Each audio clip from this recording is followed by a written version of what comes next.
Good morning and Merry Christmas. I have my little Christmas present today.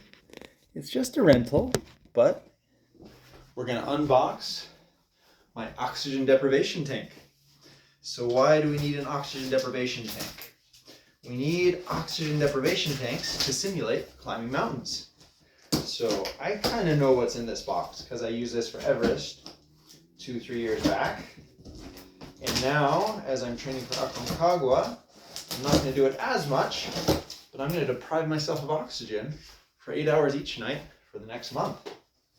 So I'm going to show you guys my little oxygen deprivation machine and tent so that we can get ready for Aconcagua.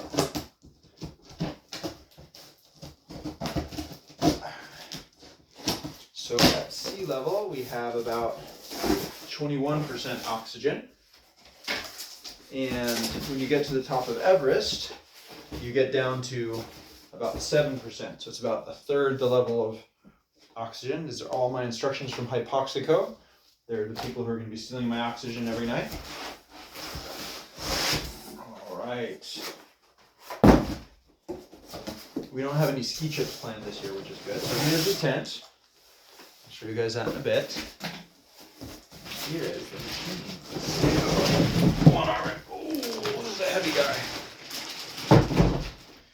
All right, so we got piping.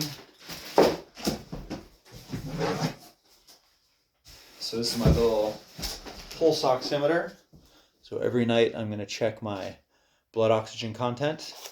So when I climbed Everest, at one point it dropped below 60, and that was a very bad thing. That was when my guide almost said, "Sam, let's turn around." But thankfully I recovered. Everything was good. So some people used to think these didn't work. Now I think it's pretty much clear that they do work. My personal experience was that when I climbed Denali, I struggled a lot at Camp 14 and again at the high camp at 17. So both those camps I suffered a lot, and that's not even that high mountain.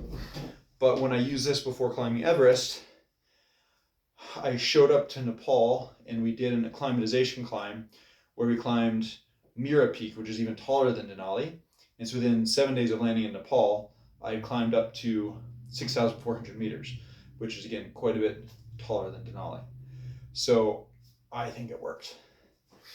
And so let's take a little look at what's in the tent now. So basically we're in the guest room, which is an art room also. So you're going to see some little kids art stuff and anime stuff around here. But I will be sleeping in this room with the loud machine hooked into this tent, which will go over the top of my body. So here's the tent. So I'm going to set it up here.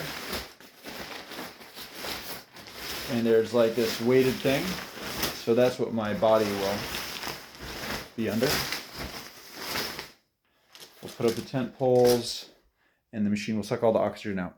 So the idea is every night I'll sleep, maybe I'll start with like 20% oxygen, then 19, then 18, then 17, working my way down.